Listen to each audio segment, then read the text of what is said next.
Hello बच्चों, मैं Sameer sir आप सभी लोगों का स्वागत करता हूं स्टैंडर्ड 12 चैप्टर नंबर 7 के वीडियो नंबर 12 के अंदर। इस पार्ट के अंदर हम लोग डाई ऑक्सीजन की प्रिपरेशन पढ़ने वाले हैं।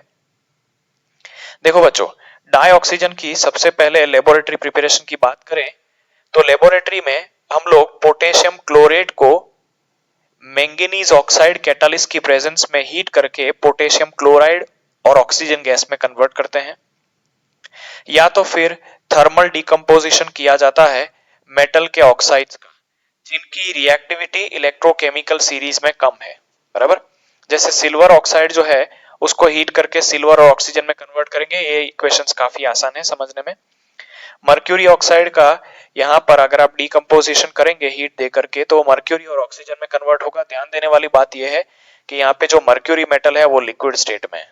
बराबर, वो अकेला ऐसा मेटल है जो लिक्विड है। अगर मैं Pb3 और 4 की बात करूंगा तो वो लेड ऑक्साइड में और ऑक्सीजन में कन्वर्ट होगा, और PbO2 जो है वो PbO मतलब कि लेड ऑक्साइड और ऑक्सीजन गैस के अंदर कन्वर्ट होगा। ये दूसरी मेथड हुई लेबोरेटरी प्रिपरेशन की। हाइड्रोजन पेरोक्साइड जो है उसको बहुत आसानी से वाटर और डाई ऑक्सीजन में कन्वर्ट किया जाता है with the help of catalyst. इस रिएक्शन के लिए मैंगनीज डाइऑक्साइड जो है वो एज अ कैटालिस्ट काम करता है, मतलब हाइड्रोजन पेरोक्साइड डिकम्पोज होकर के H2O और O2 गैस बनाता है। लार्ज स्केल के ऊपर अगर हम डाई ऑक्सीजन गैस की प्रिपरेशन की बात करें तो वो वाटर और एयर में से बनाया जाता है।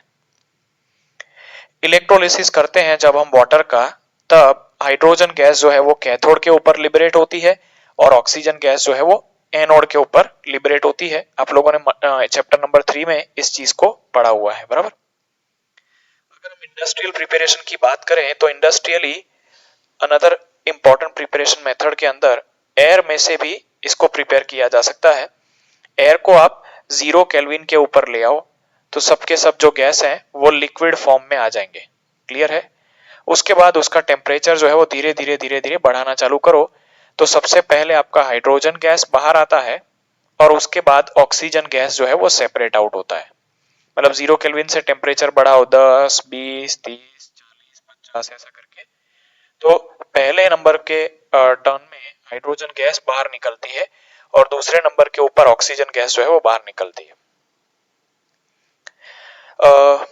यहाँ पर लिखा हुआ है कि एयर जो है उसमें से सबसे पहले कार्बन डाइऑक्साइड को और वाटर की वेपर को रिमूव किया जाता है। ये एक्स्ट्रा चीजें हैं इसीलिए, और जो रिमेनिंग गैसेस हैं उसका लिक्विफेक्शन करके फ्रैक्शनल डिस्टिलेशन किया जाता है, जैसा कि मैंने अभी आपको बताया। बराबर, अच्छा, यहाँ पर सॉरी, हाँ, यहाँ पर हाइड्रोजन गैस की जगह पे नाइट्रोजन गैस आएगा, नॉट हाइड्रोजन, H2 गैस, अरे सॉरी, N2 गैस। बराबर, यहाँ पर आपका N2 गैस आएगा, पहले N2 गैस डिसोसिएट होगा और उसके बाद O2 गैस। प्रॉपर्टीज की बात करें तो डाई ऑक्सीजन जो है वो कलरलेस और ऑर्डरलेस गैस है। We all are knowing very well. Water के अंदर इसकी लिमिटेड क्वांटिटी के अंदर सोल्यूबिलिटी है। 100 सेंटीमीटर क्यूब के अंदर इसकी जो सोल्यूबिलिटी है वो 3.08 सेंटीमीटर क्यूब है। इतनी क्वांटिटी ऑफ ऑक्सीजन जो है वो जस्ट नेसेसरी है मरीन और एक्वेटिक लाइफ को मेंटेन करने के लिए। अगर इससे ज्यादा कॉन्सेंट्रेशन ऑफ ऑक्सीजन होगा तो भी प्रॉब्लमेटिक है और कम होगा तो भी प्रॉब्लमेटिक है। डाई ऑक्सीजन गैस जो है वो 90 केल्विन के ऊपर लिक्विफाई हो जाता है और 55 केल्विन के ऊपर फ्रीज हो जाता है। ये सब वैल्यूज आपको याद रखने की कोई जरूरत नहीं है। ऑक्सीजन के 3 स्टेबल आइसोटोप हैं, ये इसके तीनों भाई हैं। ऑक्सीजन 16, ऑक्सीजन 17 और ऑक्सीजन 18, ये तीनों ही ब्रदर्स हैं। बराबर, ट्रिपलेट्स हैं, 16, 17 और 18।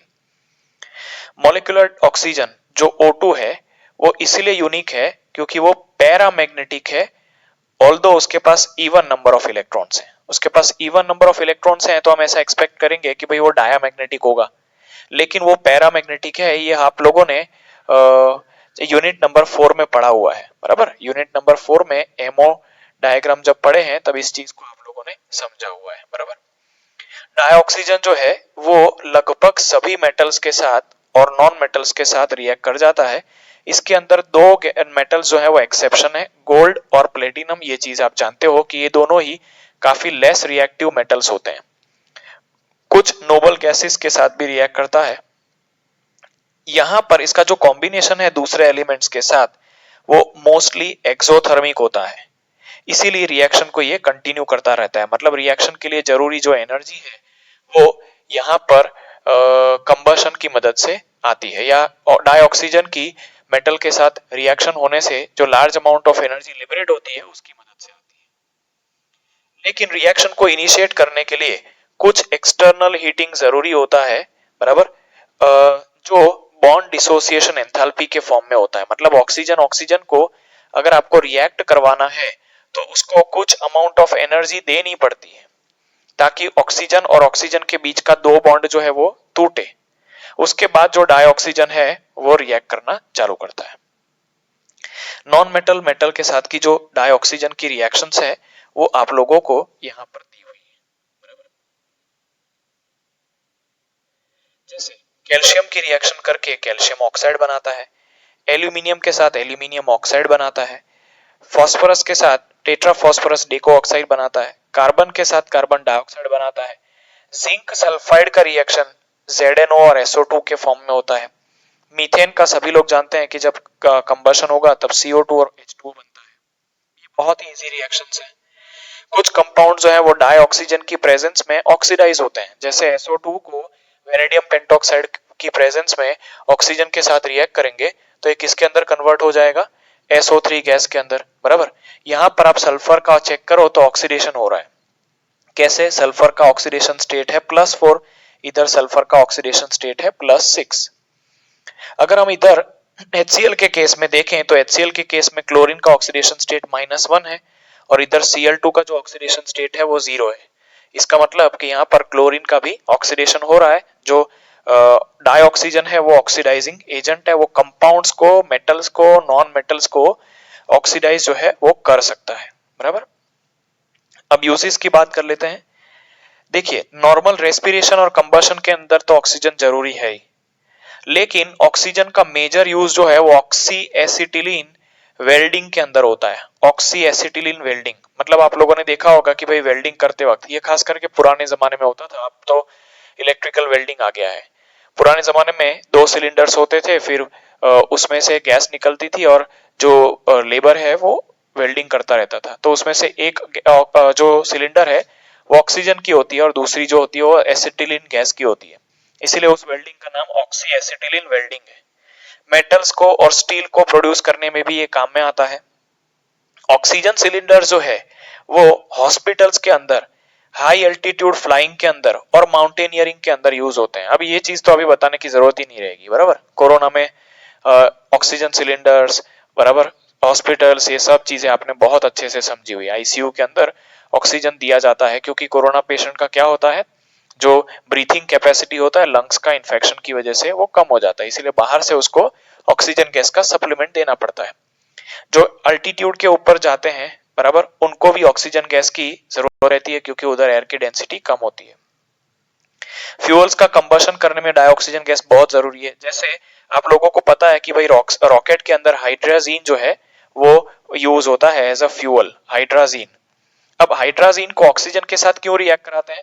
क्योंकि हाइड्राजीन और ऑक्सीजन बहुत जल्दी रिएक्ट करते करके बहुत धड़ाके के साथ बाहर निकलते हैं, मतलब रॉकेट को थ्रस्ट मिलता है।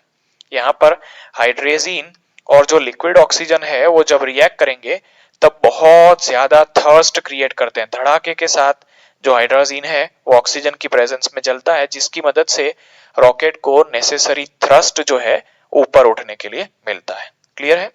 चलो, तो इस पार्ट में यहां तक रखते हैं, बाकी नेक्स्ट टाइम देखेंगे। Thank you.